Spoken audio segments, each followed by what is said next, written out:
एक बहुत खूबसूरत लड़की सामने से चलती हुई आती है। वो हमारे बिल्कुल बगल से गुजर कर चली जाती है। हम पीछे पलटकर उसे देखते हैं, लेकिन तभी वो लड़की भी पलटकर देखती है और जब हमारी आंखें उस लड़की से मिलती हैं तो ना चाहते हुए भी हमारी नजरें झुक जाती हैं। हम उससे ज्यादा देर तक आंखें भी नहीं मिला पाते। हालांकि हम दोनों के बीच कोई बातचीत नहीं हुई। मैंने उसे देखा, उसने मुझे देखा, लेकिन 3 सेकंड तक भी मैं उससे आई कांटेक्ट नहीं कर पाया। ऐसा अक्सर सभी की जिंदगी में होता है और ये बात सिर्फ सुंदर स्त्री की नहीं है।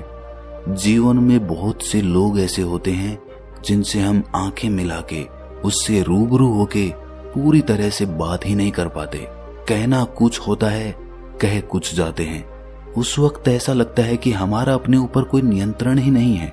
और मजे की बात तो ये है कि जिससे हम बात कर रहे होते हैं वो हमारा मित्र, हमारा दोस्त, हमारे माता पिता या कोई अनजान लड़की ही होती है।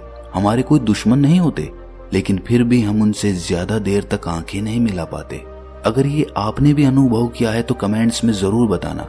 आज की जो बोध कहानी मैं आपको सुनाने वाला हूँ उसमें आपको इसका कारण और निवारण दोनों पता चलेंगे कि ऐसा होता क्यों है और ऐसा होने से खुद को कैसे रोकें। इससे पहले कि आप इस कहानी में खो जाएं, इस चैनल को सब्सक्राइब जरूर कर लें। तो चलिए कहानी शुरू करते हैं। वर्षा ऋतु समाप्त होने के 2 हफ्ते बाद एक बहुत ही सुंदर स्त्री बुद्ध से मिलने के लिए आई।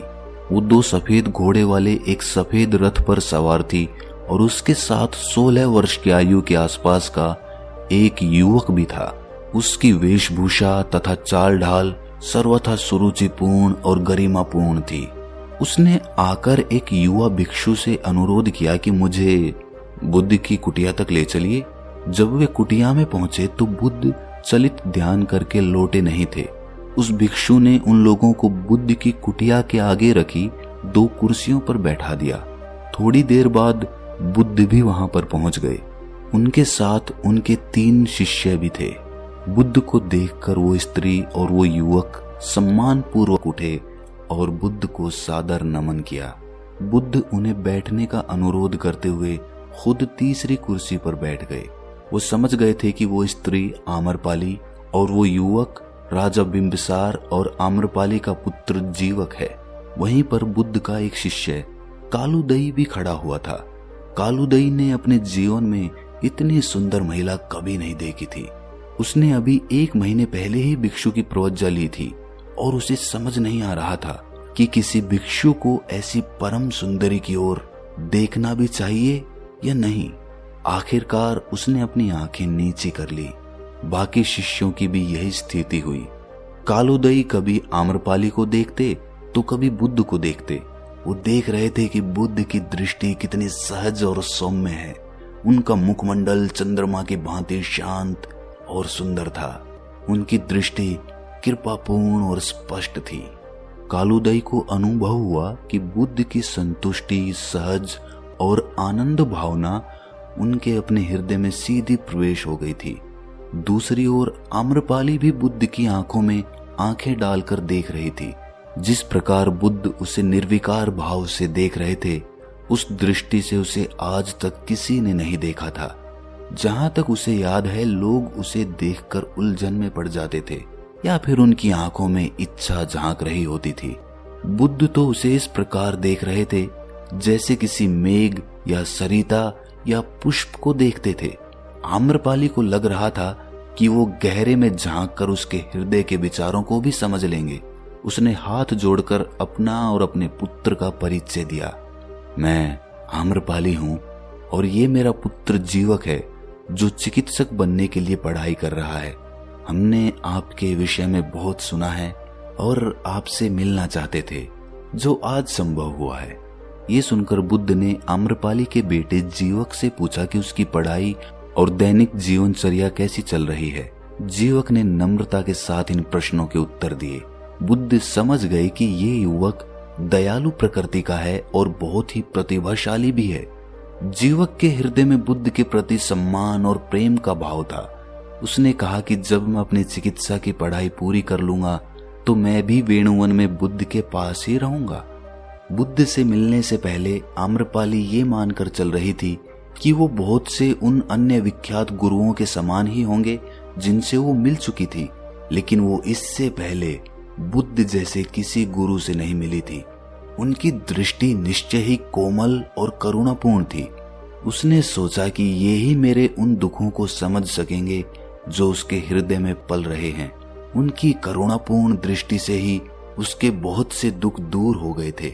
जब उसने बोलना शुरू किया तो उसकी आंखें छलछला आई थीं। गुरुवर, मेरा जीवन दुखों का आगार है। यद्यपि मेरे पास धन संपदा की कोई कमी नहीं है और अभी तक किसी वस्तु की आकांक्षा अतृप्त नहीं रही है, फिर भी आज का दिन मेरे जीवन का सर्वाधिक उल्लास का दिन है।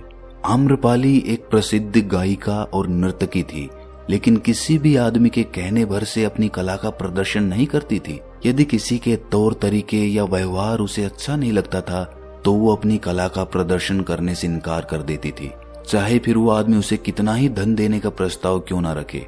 जब वो 16 साल की थी तो किसी से प्रेम करने लगी थी, किंतु उस प्रेम प्रसंग ने उसका हृदय तोड़ दिया था। कुछ समय बाद उसकी भेंट युवा राजकुमार बिंबिसार से हुई और उन दोनों में प्रेम हो गया। उसी से बिंबिसार के पुत्र जीवक का जन्म हुआ, किंतु राजमहल में कोई भी उसे और उसके पुत्र को स्वीकार करने के लिए तैयार नहीं थे। महल के लोगों ने ये अफवाह उड़ा रखी थी कि वो लड़का अनाथ है जिसे राजकुमार सड़क के कूड़े के ढेर से उठाकर लाए थे। इन आरोपों से आम्रपाली के हृदय को बहुत आघात लगा। राजमहल में उसे द्वेष और घृणा से भरे अपमान के घूंट पीने पड़ते थे।